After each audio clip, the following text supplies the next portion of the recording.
Good evening, ladies and gentlemen, and welcome to our Gauntlet. And we've just gone through one set, and we're going through a second one between 52 Faces and Paper Plane Esports Revival. That was a fun title to say it full. I'm Justin Lutz, aka Cyberwest. I'm joined by Matthew Hunter, aka GL Phoenix, and we're seeing a couple more front-runner teams. They are at 4-1 going into this.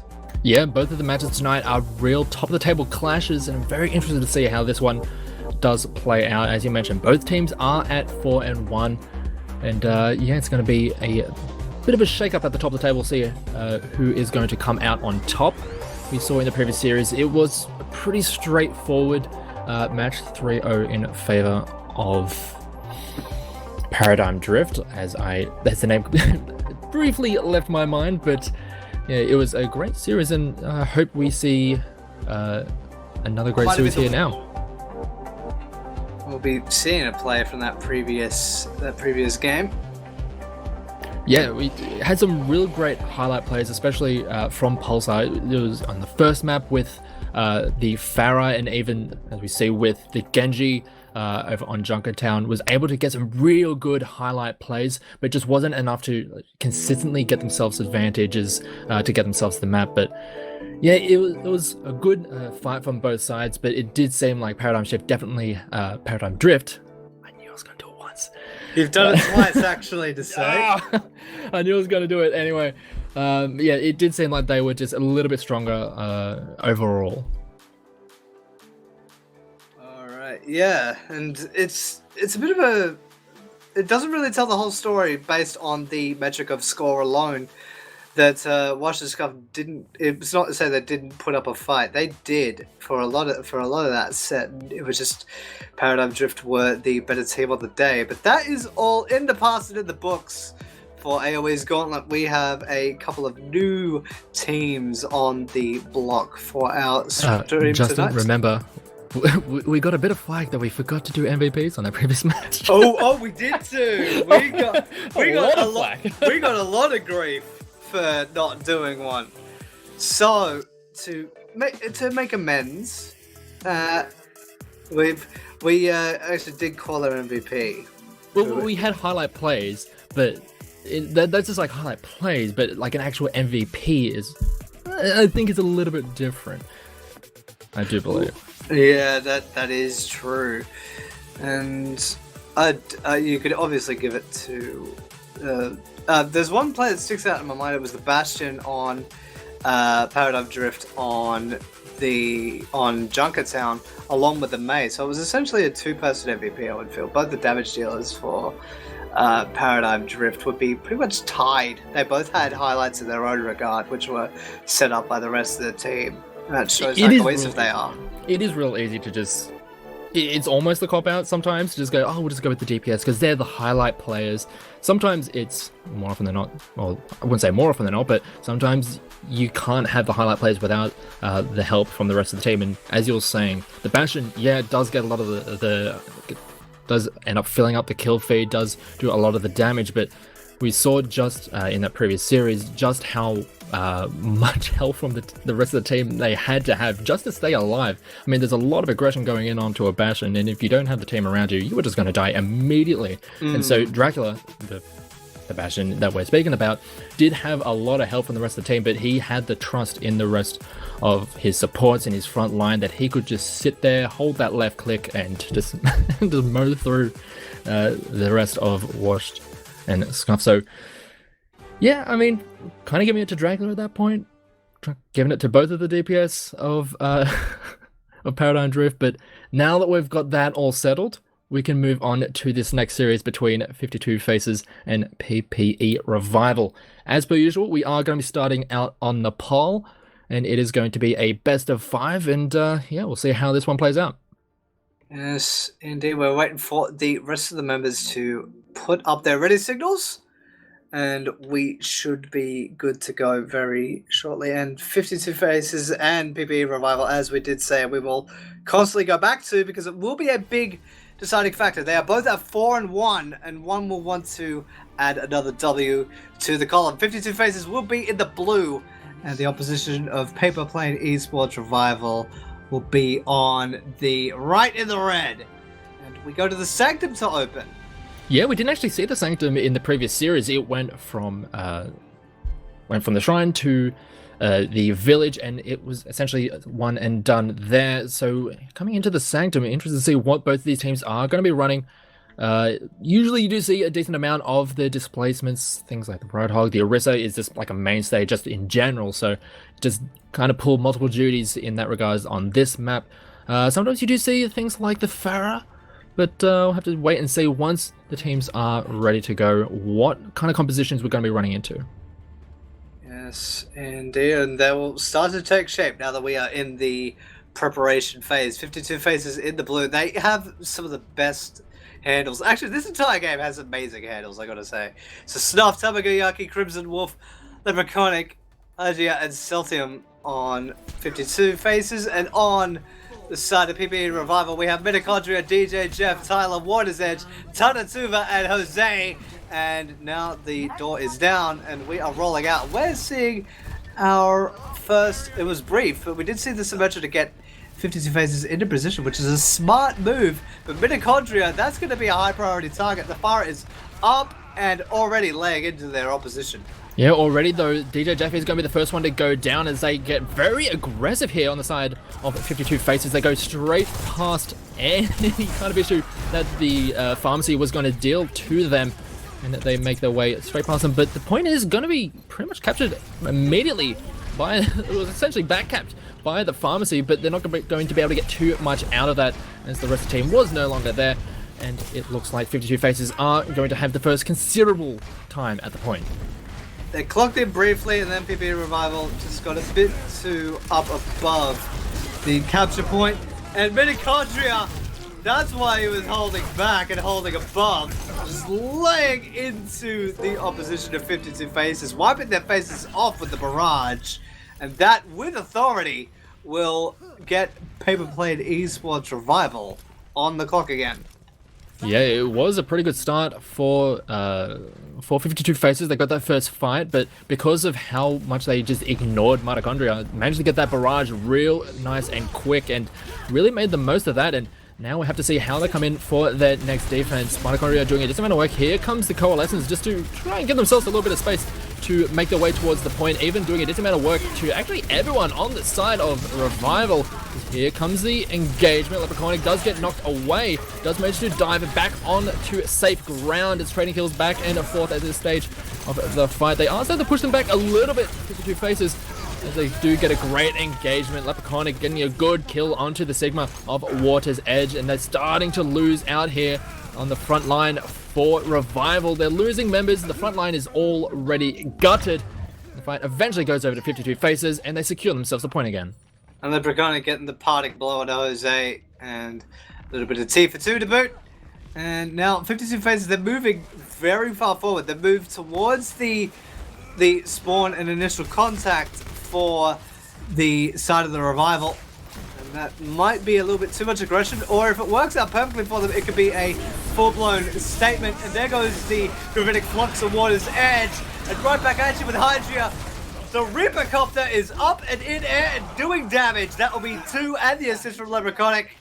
And that is a 2 alt record crew, and that is the bell sounded for 52 faces. Yeah, that's as clean a fight as you can hope for coming into these kinds of defenses. About 50% on both sides, and with minimal investment there for that defense, they're going to be pretty happy. And now I have to see how Revival are going to come in for this next one. They do pop the Bongo, as there's going to be a couple of kills on both sides. It's going to be Idea going down.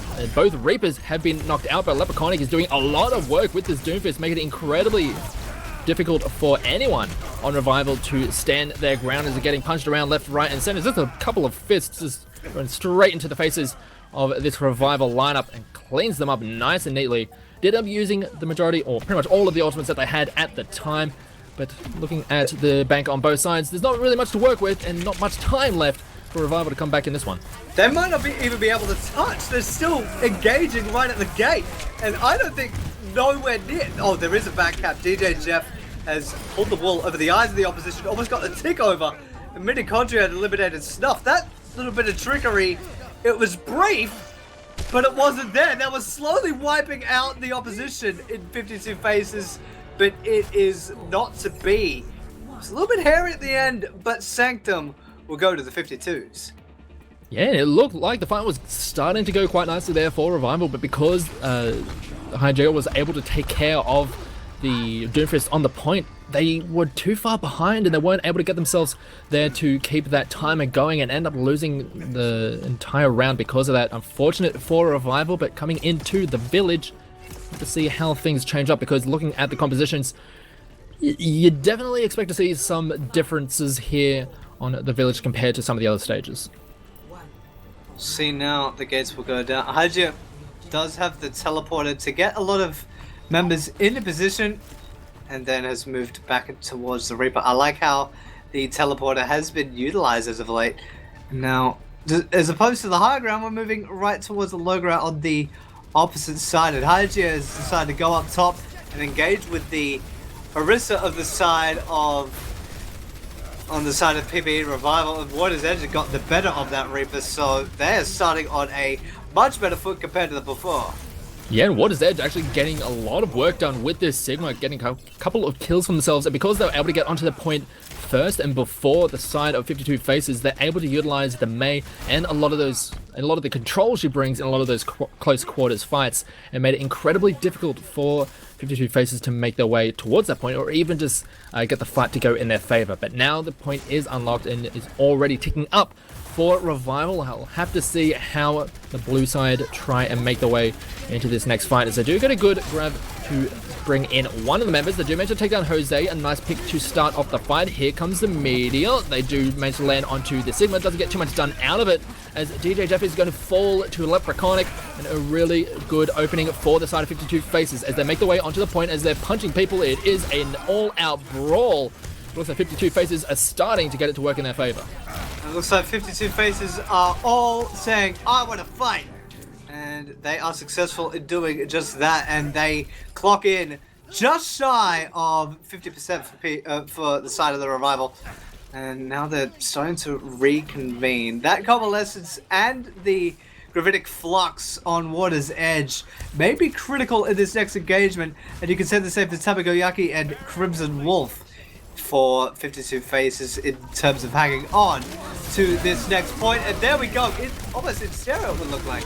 Yes, coalescences in stereo as ultimates are being dropped left, right, and center, but already the opening kills go in favor of Revival, and the kills just keep on coming, and they keep on coming as they just clean up the rest of 52 Faces with the most clean fight as you could hope for, with basically minimal investment there from both sides. That was about as buttery smooth as you would have liked it for the side of the Revival.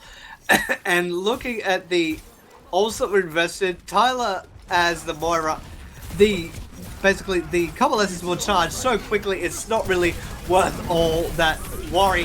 And Leprechaunik has done the Meteor Strike, not really all that much, but gets clocked by DJ Jeff, and gets the follow up under Tamagoyaki and gets the accretion in the face from Crimson Wolf. But that trade is well and truly worth it as long as the Revival still stand tall.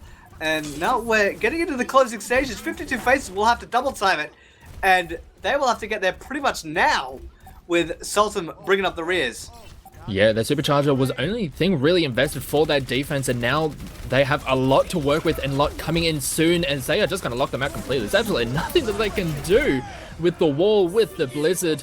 The amount of control that the Mei brings to the team is a little bit too much for them to deal with, and as you mentioned, they need to get there pronto, but with that wall in their face, they just could not do it. No, it was amazing. Not amazing, amazing, because Mei is involved. And now we are deadlocked at 1 for Nepal, and we will decide it all on Shrine. And this will be an interesting little point here because of the composition that we've seen, at least in the opening tonight, which started on Sanctum. Might see more of the same. I do like the usage of Symmetra in the rollouts because of how it works now. And 52 Faces have been utilizing it, same with the side of the Revival. And now we decided all right here. Yeah, and even both sides are going to be utilizing that little trick with the Symmetra to make sure they get to the point as quick as possible. And already 52 faces there and ready to go. There is going to be a little bit of differences in the compositions. Mitochondria is going to be on that Pharah from long range, just raining hell down from afar. Wolf does get the kill onto Tanu as they are going to start off quite nicely, but they haven't really been dealing with the Pharah all that much. Been opting to just deal with the rest of the team before they focus on to that aerial power. And with the point now being unlocked, they are going to be able to cap it for themselves. 52 faces. They are going to end up losing a couple of members throughout this fight, though. We'll have to see how much longer this fight is going to be extended, because it is just trading back and forth. And because of the respawns coming in now, we've got coalescences coming in from both sides. We'll see how much longer the defense can hold on here for the side of 52 faces. But with the respawns coming through for Revival, it's looking pretty good for them. But we'll have to see how the rest of the members come in from the sidelines, as Mitochondria is trying to get in from the back side. Going to get forced away for the time being. Does have the missile barrage, but gets cleaned up before they can use it. And after all of that, all is said and done, point is in favor of 52 faces. And it wasn't without a lot of grinding and a lot of perseverance, but you can say thank you, Tamagoyaki. Thank you for the convalescence for keeping the rest of the members of the fight, buying a lot of time and buying a strong positional advantage for 52 faces. And there is one slight advantage for the Revival. They do have Mitochondria on the barrage. There it goes, and it's all right into the Sigma's face. And Crimson Wolf will give Mitochondria the marching orders. And Leprechaunik, not being a leprechaun at all, standing extremely tall in the face of the Revival. And that is a dominant shutout for the point there. Yeah, and pretty much it was only just one ult aside was utilized. Mitochondria with the missile barrage, and also Leprechaunik on the backline with the meteor strike. It was a pretty good angle to come in from Mitochondria, but as you mentioned, going straight into the face of Crimson Wolf, who was able to just like eat it all up.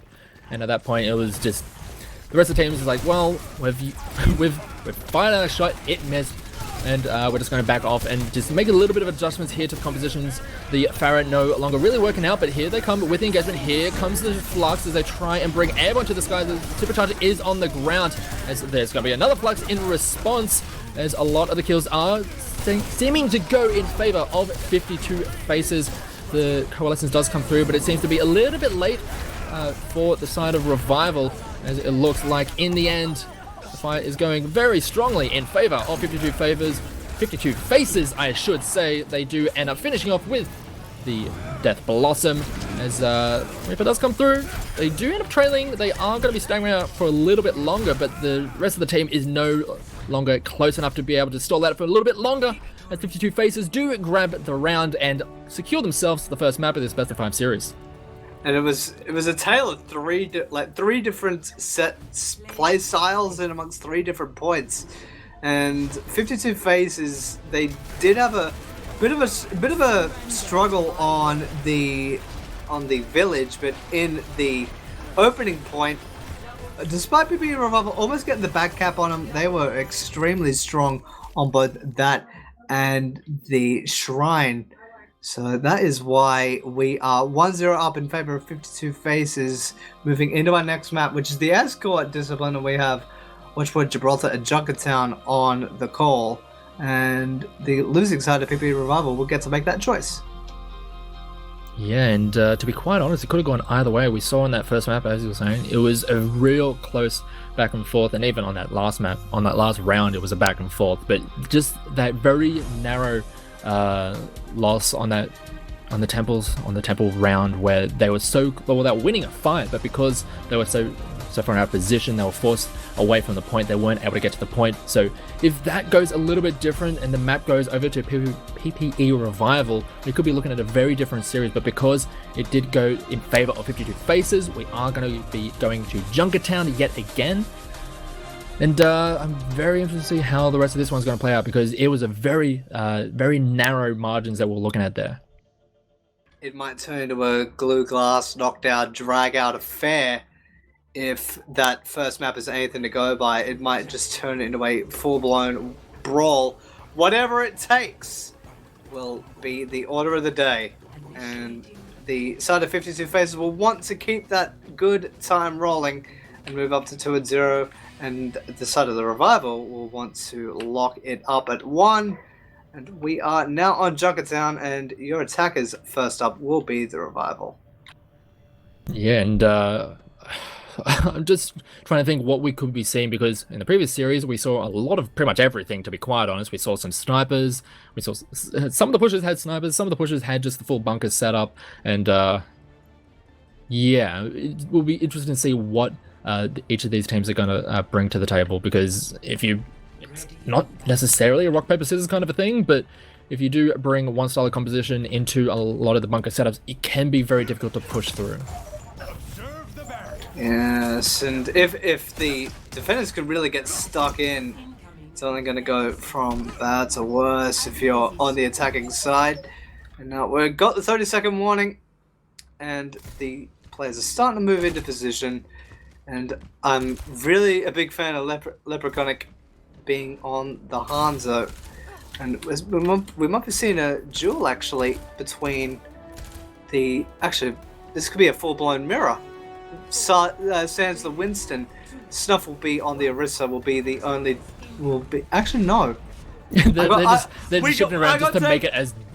just to bait you as much as possible. But the defense has been set up very far forward here for the side of 52 Faces, making it as awkward as possible for Revival to make their way towards the car. But with Mitochondria already getting a very nice opening, managing to get out into the open skies, is going to make it a little bit difficult for the defense to stick to their guns. Is already the offense trying to start to make their way towards the point, and it's looking pretty good for the side of Revival, getting a couple of kills for themselves and opening up a bit of space for themselves. This is pretty much as easy as you would like if you're on the side of the Revival. And Mitochondria, it helps when you nail your shots too. Leprechaunik will hit the deck. And 52 Faces, well, their faces are all frowny and sad and maybe a bit confused. They're thinking, what do we do next? And IGN get brought down extremely low early on as they set up the last offense. Potential last offense of this first point. But there is the tank form at the ready for the Bastion, but they might run out of space on the side of 52 Faces before it even gets used. But they want to have a go anyway. Yeah, very forward setup with the Bastion, as we do have the tank formation, but the missile barrage is going to absolutely rip through the 52 Faces lineup. We're talking about having to deal with the Bastion, but you look towards the Bastion, all of a sudden there's a Pharah on the backside, just absolutely detonating their entire lineup, and that is going to be the first checkpoint taken pretty cleanly there for the side of Revival. And have to see how this defense tries to get set up. They haven't been able to deal with Mitochondria just yet.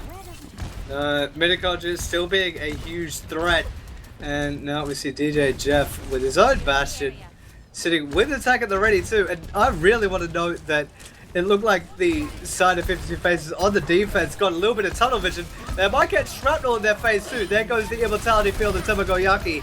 But that might be all they'll be able to get. And actually the Sigma had a duel and Crimson Wolf came out the better for it. So we are now in a bit of a deadlock between the two teams right at the gate. And it's looking like nobody's really budging until Leprechaunik has something to say about it. Yeah, it was a really interesting position for 52 Faces to set up in, but it did end up doing the job, as they were able to get into a good position that they weren't under fire from. They were able to protect themselves from just a single angle and not fall prey to a lot of Mitochondria's long-range damage. But now that there's the readjustment there on the offense, they're trying to get set up so that they can just annihilate them, or a good drag down just does allow them to get rid of the Bastion. DJF has gone down, but the Flux does disrupt the entirety of that defensive setup. As Mitochondria yet again picks up a couple of kills with the missile barrage, and sure to give them a whole bunch of space so they can finally get this payload moving. Yeah, and all it is Hygia, as the Reaper has claimed a pair, just there to buy a bit more time for 52 Faces to stand there. But DJ Jeff is back, he's in turret form, and he's in the mood to tear through things. So is Mitochondria. 2 to the Bastion, 1 to the Pharah. Took a little bit of problem solving there for the side of the Revival, who are on attack, but they got there in the end, and this payload is moving freely, and you see the pirate ship setting sail. Yeah, they do have a single ultimate to work with at the moment. It is going to be the supercharger that does get dropped immediately, but there is a lot more ultimates in response. Here comes the Death Blossom. Does manage to get one, but the rest of the damage was done by the rest of the team. We see a lot of death and carnage from both sides. Mitochondria still is the inevitability in a lot of these fights, but they are, well, they're not able to do too much when the rest of the team has been completely wiped from the entire map, and they are forced to retreat. So nice defense there coming out from the side of 52 Faces, but now they're going to have to try and deal with a couple of ultimates in response, most notably from Mitochondria. They haven't been able to deal with them as those missile barrages have been coming in just yet, but we'll have to see how they do with this next fight.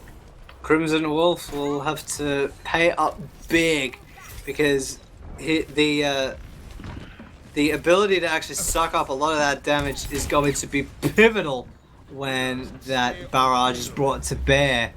And the same with the Valkyrie. For the looks of things, they wanted to go for the back cap, but that did not end up happening. There goes the barrage, and it got snuffed fittingly by the Orisa name, Snuff, and Tanatuva is the only reply from the revival. And that is a defense as pretty much as clean as you like, and that is starting to force the opposition to sweat. We're moving into 1 minute 25, and no ults on the table because Mitochondria has benched the Farah Reaper, as they're called out. Yeah, it did seem like that was one of those situations where they just want to use the ultimate as quick as possible, just so they can get that that change up, because it wasn't the most ideal of spots to try and let that one rip. We'll have to try and make another push and try and build up some more of that charge for themselves coming into this next fight. As here comes the Coalescence on the defensive side of things as they start to make their way forward. It is going to be Leprechaunik falling down after getting a kill onto Jose on the Lucio. As the defense does start to make their way forward, get a little bit more aggressive as these shields are starting to come out. As here comes the Flux, does only actually get the body. It doesn't get too much more than that, as the defense is actually holding on quite nicely for the time being. The Meteor Strike doesn't really get too much out of it, just a little bit of damage, and then gets cleaned up for his efforts. As it looks like 52 Faces are really holding on strong here. It was a bit of a struggle at that first checkpoint, but once they managed to dig their heels in and started to deal with Mitochondria and even force the shift over to the Reaper, they're in a really great position and coming to this final fight side, but they've got a lot of ultimates to work with. They have a lot of key ones too. The Gravitic Flux on Crimson Wolf, the Supercharger from Snuff, and Hadia with the Death Blossom. They're all quite valuable in this next fight. It looks like we're going downstairs, moving into overtime. There is one claim, two, and there is one on each side. It was a team effort, a symphony of destruction that Dave must say with smile and nod in approval. And that will be the team bell sounding, and the payload will be halted just outside of the takeaway tuck shop. And there is plenty of tea there, according to 52 Faces. Yeah, that was incredibly strong defense once they were able to get things set up, and it's going to be a bit of an effort for Revival to actually manage to hold on. We've seen a lot of teams struggle to hold this first checkpoint just because of the nature of it, just the amount of space that you're working with and the distance between respawn locations. And if they end up losing that first checkpoint, it's then into a bit of a struggle streak where they need to just dig in their heels at any stage. And yeah, it's going to be a bit of a rough ask for them. And if they end up dropping this map, they'll be looking down the barrel of a 3-0 and will be forced to make a reverse sweep. But if they can manage to get all the way, or if they can manage to hold on here and even up this series, well, it's anyone's game at that stage. Yeah, and to be quite fair, it's very easy for a defense to really get stuck up in a couple of places before the box of victory. Obviously, the first is out in the open, and maybe even in spawn. I've seen that a couple of times. The opening spawn gate, that a defense is so strong it basically halts the advance for the entire duration, and it's been less of a defense and more of a Rubik's Cube for the attackers to solve, and some have been forced to fall foul to it. But now the countdown is on, the gates are about to drop in 52 Faces. You better put them all on the game setting. It's your time to attack. Yeah, and they're coming out from the high ground. as we see seeing a high ground defense here from the side of Revival, already getting a good kill onto Snuff. Hamago is going to be the next one to go down as well, as DJ Jeff is just standing and delivering with this Bastion, is absolutely just rips through the entirety of that 52 Faces lineup. They're trying to take care of the Lucio, who does manage to get to safety in the nick of time. And there are going to be a few switches in the composition to try and deal with what they now see in front of them. It's essentially that death room up on the higher ground for the side of PPE Revival to really get stuck in. And if they don't solve it quick enough, I said it in the opening, it's going to be a rough time. But one good run through for the attack will basically quash this bunker. It's similar to what is run on Paris in opening point as well, but that's not part of the map pool. Look at Sigma almost low. There goes the Blizzard, and Leprechaunik is essentially pounded to dust by DJ Jeff. And despite the Blizzard didn't really get anyone, but it prevented any progress. So a small victory for the Revival.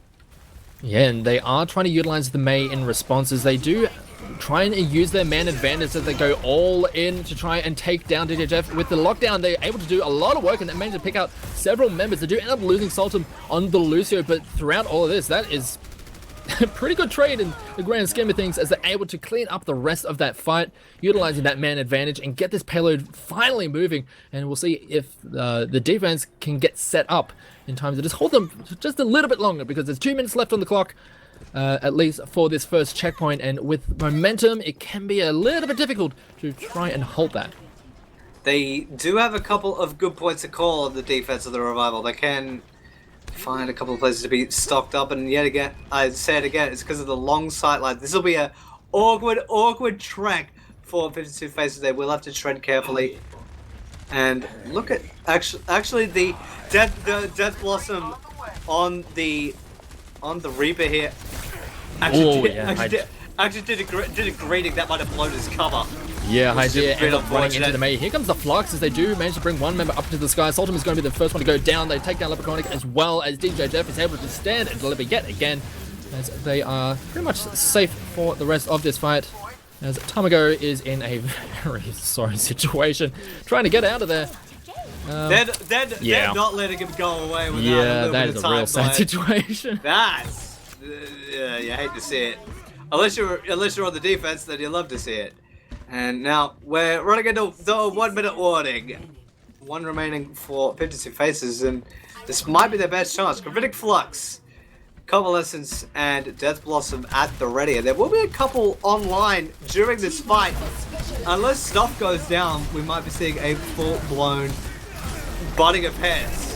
Yeah, here comes the Flux. They do manage to drag What is Edge down to the lower ground. The Coalescence is trying to keep the front line in the fight, as the sound barrier is going to help out as well, as the Blizzard is going to come out, but the rest of the team is already dead. I mean, DJ Jeff is still alive, but sure, if the Bastion's still alive, but he can't really do all that much if the rest of the team is no longer there to support him. And they are going to be able to get themselves to that first checkpoint, give themselves a little bit of extra time to work with, and we can see just past that halfway mark is where they need to get to secure themselves the map win. But the problem is they did not frag DJ Jeff, who can get reposted should he so choose, maybe even elect where the new bunker will take place, and he does have the tank formation at the ready as well, should they choose to be elected. And actually Tyler has the amplification matrix, and it'll be right in front of the Bastion of DJ Jeff. And will the window bring pain today? Doesn't really look like it will, actually. And the wall brings him down. Manages to just drag him. And that could just like end the game right here, with the big DPS threat of that Bastion out of the way and forcing the defense down onto the lower ground. The Blizzard is going to tear them to shreds. And that Blizzard, it might just be the cold embrace of defeat. And that'll be 52 Faces going up 2-0 in this first of 3 set. And it was essentially a coin flip during that midsection. It was looking like they were getting set up on the defense to have a proper to be able to have a extremely potent defense. And then what do you know? The Hulk comes by, pulls the biggest threat to the ground like a pair of tweezers, and gets rid of the biggest threat, and then everything else is sort of crumbled around it.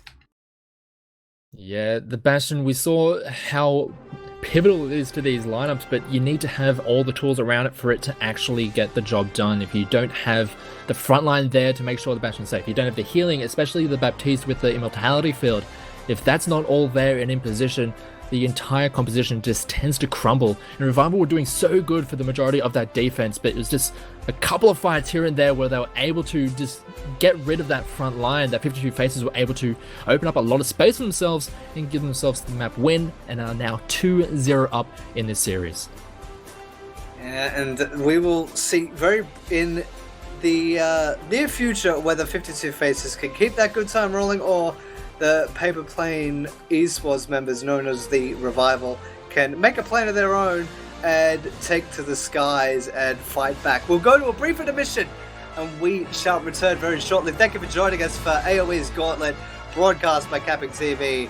I'm Cyberwaste, I'm joined by GL Phoenix. We'll be back very soon.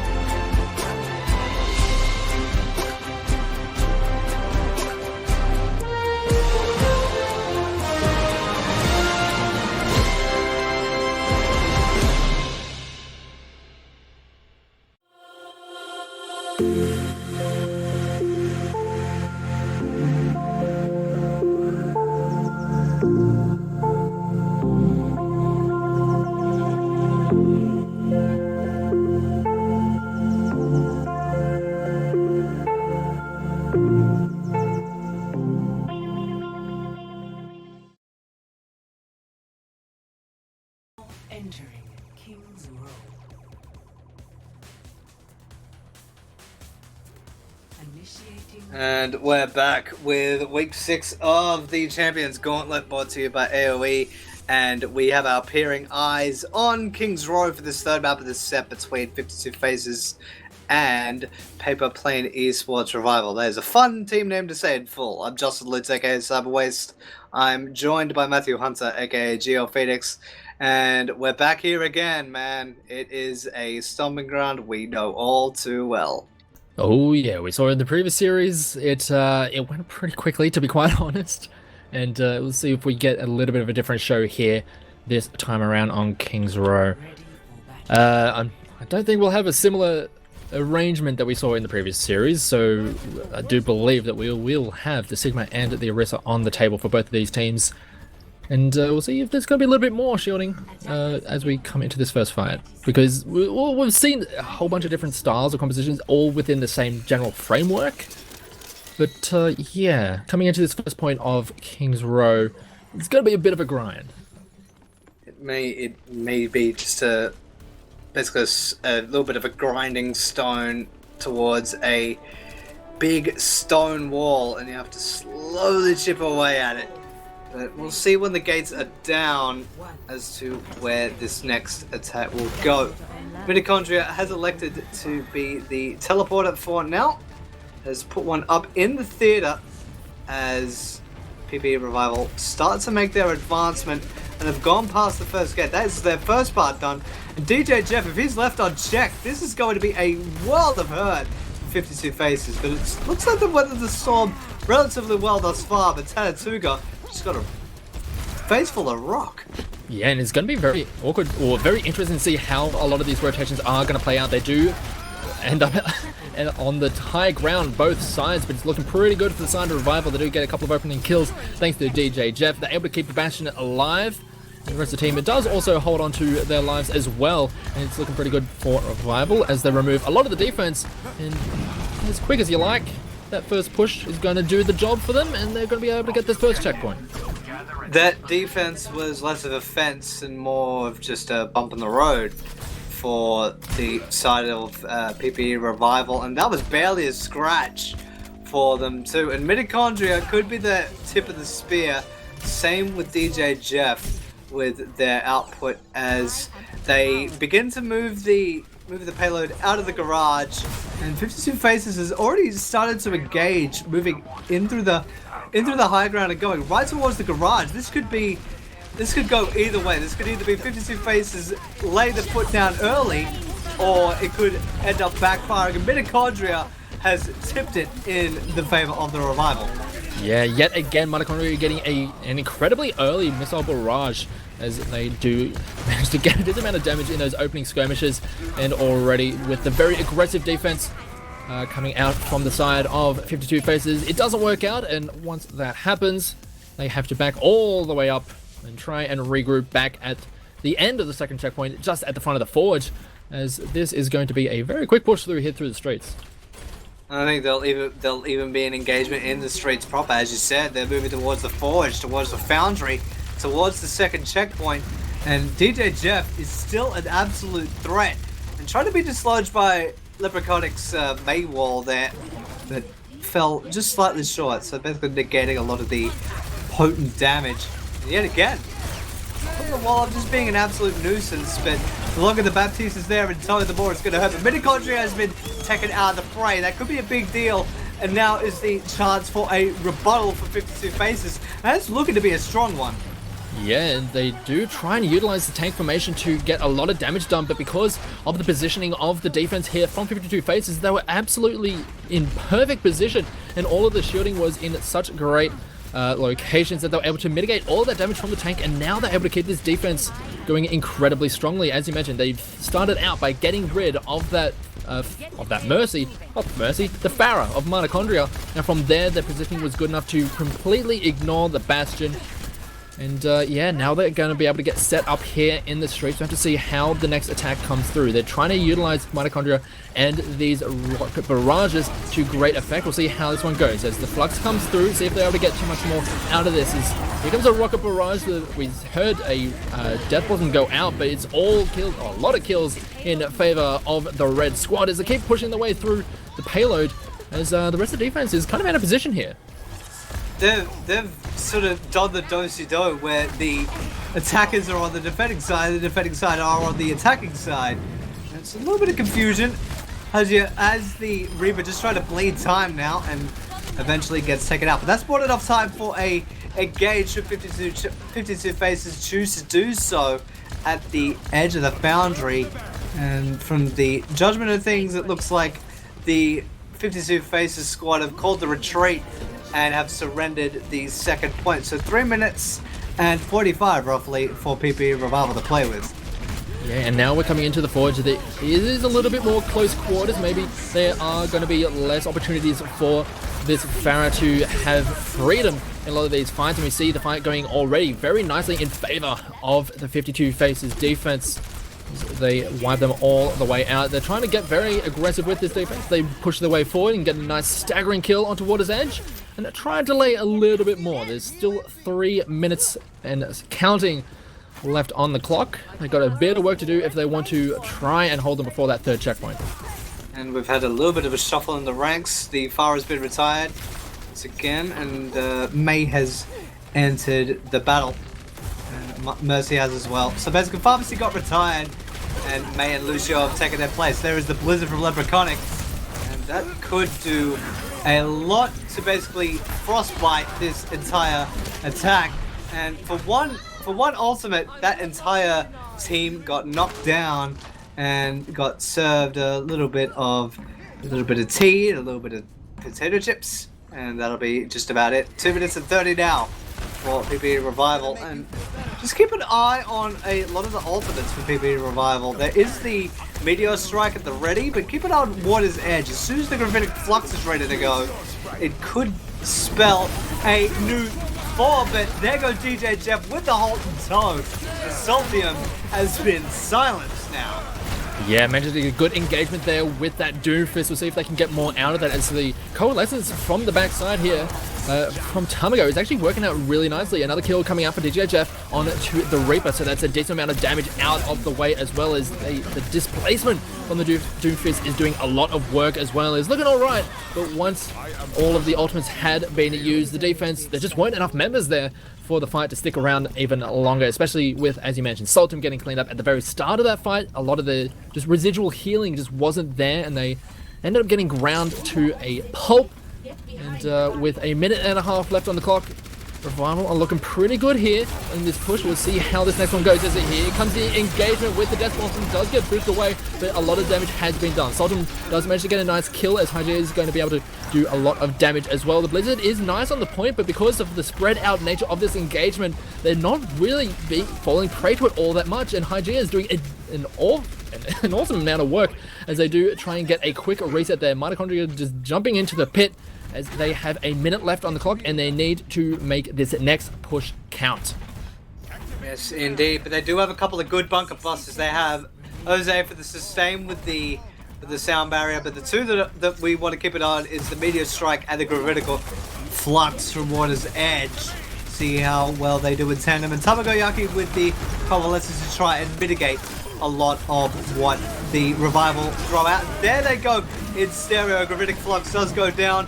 Water's Edge does not really get as much as he would have wanted, and it all got negated, but that is big. Leprechaunik and Tamagoyaki end up dying to the fist of DJ Jeff and saying, my music's going to keep playing, my good sir, and they're going to keep rolling on the side of the Revival. It doesn't even look like 52 Faces will be able to get a proper push in. They can only just with Lucio getting the touch, but it's going to be extremely stretched out. Yeah, but here comes the Ultimates now. They have a lot to work with. The Blizzard on the point is going to make it incredibly difficult for anyone to get in there, as the Death Blossom is going to shut them out, as well as they are able to completely dismantle that offense. And just before it was a full, complete capture, the Ultimates come through. A great stall there from 52 Faces, and all they need to do now is make a full push, and they will win this series. And seeing with what we've seen in the past, and even now with the new heroes and new methods of play, it might be a tall task for 52 Faces to finish it properly, but it is well and truly possible for them. And knowing what we've seen, it'll either be just a free and breezy, or it could be a full-blown grind throughout the entirety of King's Row from end to end.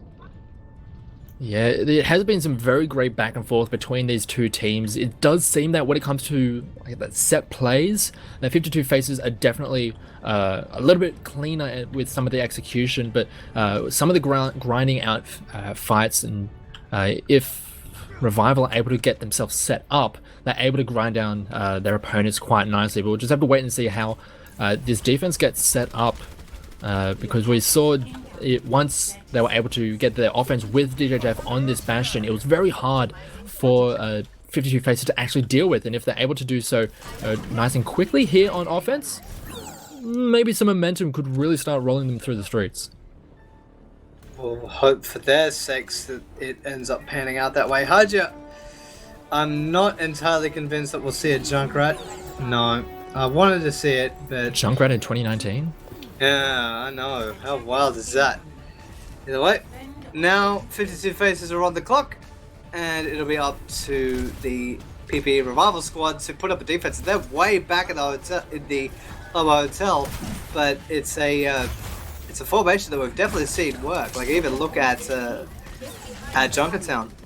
Yeah, it's a very passive, very deep defense coming out from the side of Revival, but as you mentioned, it's a bunker for a reason, and it is going to make it a little bit difficult for the side of 52 Faces. But with the movements, they are actually just going to force them all the way or out of position and trying to get themselves set up back towards that archway. Is they're trying to just chase them around the map here on offense. They're trying to make their way through. The Maywall comes through, but doesn't really get too much out of it as they start to make their way forward. Here comes the shield, here comes the damage. They do manage to force out the ice block out of Mitochondria. That do not get rid of the immortality field just yet, but because of the positioning and how much they've forced them back, they've already managed to get the first kick themselves. Here comes the Coalescence. Nicely done. They keep themselves all nice and healthy throughout all this. DJ Jeff trying to get some work done, but Hygeia is the one who is filling out the kill feed for the time being.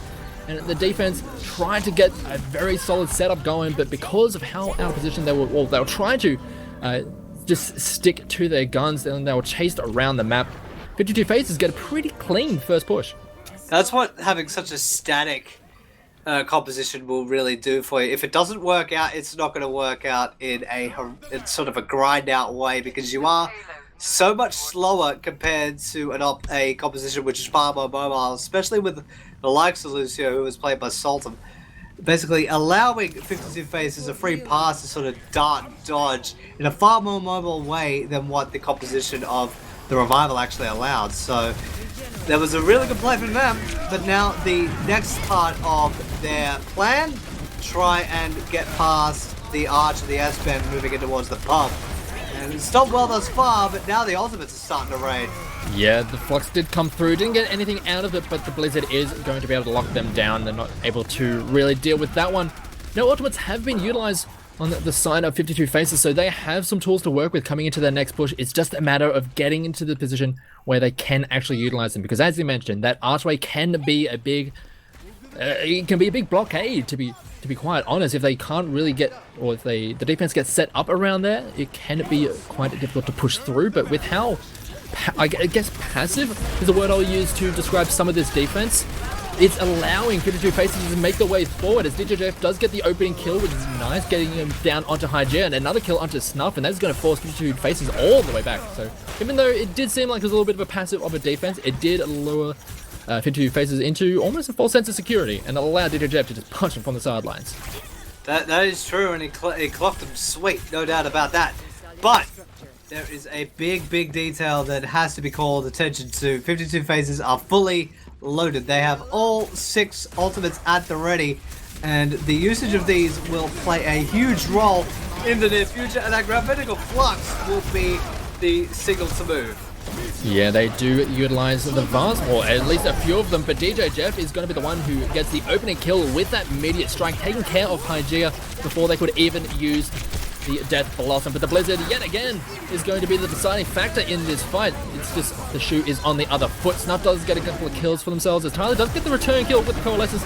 The Sound Barrier is actually going to be helping out an incredible amount for the side of Revival, as they are nice and healthy for this fight. It started out nicely with all of the ultimates in favor of 52 Faces, but in the end, the fight's going to go in favor of the defense. And in quite a dominant fashion too. Perhaps a little bit of a mistime, or not really banking on going down to the Meteor Strike, because as soon as Hygeia went down, that was a really rough trot for 52 Faces. They did their best to sort of salvage it, but it did not pan out in their favor. And now the Death Blossom will come in from Hygeia. Gets a couple low, but Tatuva will force the Reaper to cease. And that is the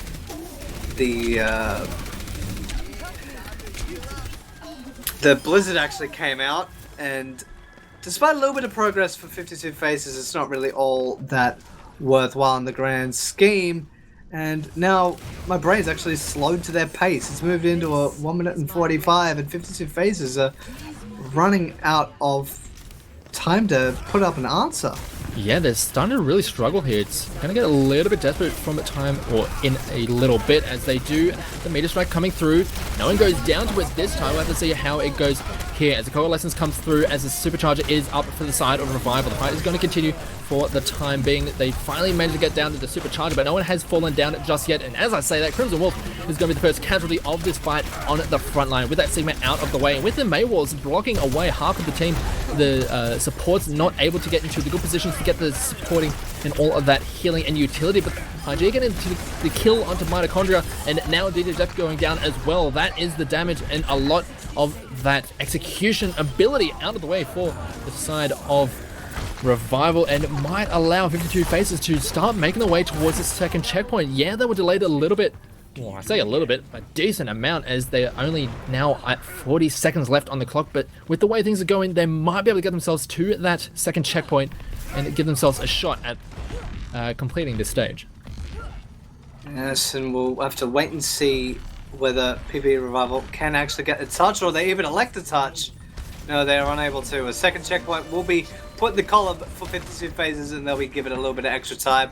We've got 1 minute and 50 to their name to finish this out, and it's not out of the realm of possibility. And in the versus fight, this could be going, and we've got both of Stereo and 52 Faces coming out the short of it in the early stages. Yeah, everyone is taken to the sky thanks to double flux on both sides, but in the end, the kill is going very much in favor of Revival, as Jose gets in to the action on that kill feed, as They did end up drawing a couple of ultimates out. There's still quite a few in the bank here for the side of 52 Faces, but I have to be a little bit worried. I mean, we saw how little they were able to get done with their big bank stacked up in the previous section, but now we'll see how they come into this next one. We do have DJ Jeff on the back sides, as Hygeia is going to be the first one to go down, and a Blizzard to lock out a lot of this fight and completely nullifying a lot of the damage that this supercharger could get done, as they are losing people on the front line here for the side of 52 Faces. They have to be able to retreat. They need to be able to get a clean reset, as they are starting to run out of time here, Cyber. Running into nearly 40 seconds now, and DJ Jeff, he's been a thorn in their side for 52 Faces. Just been running roughshod basically through the entire team, especially with the Rocket Punch and Meteor Strike, just having the number of Hygeia all night, at least on this map, and having every member of 52 Faces gathered up behind the wall does not help. And there goes the cover, let's just keep everybody up, and Hygeia actually gets as far with DJ Jeff. So it could be a small window for PPE Revival of wanting to keep that one shut. Yeah, they do manage to get a couple of kills from themselves, but throughout all this, Mitochondria has been an absolute nuisance on the point with the May. They do finally take care of them, and they're able to clean up the rest of the members on the point, but because they're still held out quite a distance from the final point, they still have a little bit of work to do here, and there is going to be at least one more defense for the side of PPE Revival. There is only the Meteor Strike here for the side of Leprechaunik, whereas on the other side, there is going to be that Flux, which could be a big key tool here coming into this next fight, as Meteor Strike's being dropped left, right, and center. One lands right onto Sultan. They do end up trying to kill back onto Mitochondria, as they're trying to get people off the point. It's just trading kills back and forth. Hygeia is actually getting some work done now after losing out in a couple of the previous fights. They're able to just Leprechaunik get on the action, punches people away from the cart. They managed to get themselves all the way through, as 52 Faces, again, I guess against all odds, do manage to win that fight and get themselves the map and get themselves the 3-0 series. And yes, it did. And I'd say Hygeia because he had, in my opinion, he had to put up with a lot on this map, and even in the ones before it. But I'd say especially as the Reaper, he got focused down and put through a lot of grief, and as he did get the play of the game at that one. I'd give him my pick for MVP for that set, and I'd say every single member of 52 Faces, especially Tamagoyaki and Crimson Wolf, they were a good duo as well between the support and tank as well. Yeah, it was a great showing from pretty much everyone in the lobby here this evening. I mean, it was a close fight. We saw just how close it could have been on that third map. It was so close to being a good defensive hold, and we could have potentially gone to a fourth map. And remember, going back all the way to the first map, it was really close to going over to PPE Revival. So it's just the narrowest of margins, but in the end, it may not seem like it, judging from the score, but it was an incredibly close back and forth, and PPE Revival are not to be underestimated. Definitely not, and they are basically the team with a target on their back, along with the winners of our previous set, Paradigm Drift. They are now at 5-2, moving into the next stage of the Gauntlet, and that's where our broadcast will conclude. There will be no games next week because of a little thing called PAX, which will be taking place in Melbourne, and a few members of CappingTV's staff will be there. Myself, Graham Cast, and Peronius will be having a whale of a time down there all weekend, and we've got a few things planned for you. We're going to be doing a podcast, Graham and myself, and snooping around the video games and a lot of the events that will be taking place there. That is why we'll be on break, because I'm pretty sure a lot of us will be a lot of the players and admins as well will be at PAX. It is going to be a very disruptive to the whole ecosystem of Oceanic Overwatch, so it's just a safe bet to put things on hold while all the festivities go on, but we'll be back the following week for more action here though. Indeed, and that will be week number 7, and we're going to be getting into the nitty-gritty very, very soon, so join us in a fortnight's time for that. And for now, we shall bid you all adieu and say good night. Our producer has been Mitch. My name has been Justin Lutz, aka Cyberwaste. You can follow me at I am Cyberwaste, and you can follow my co-caster Matthew Hunter, aka GL Phoenix, at GL Phoenix _ on the Twitter spheres. And to all of you, good night, happy fragging, be the best hero you can be, take a bow.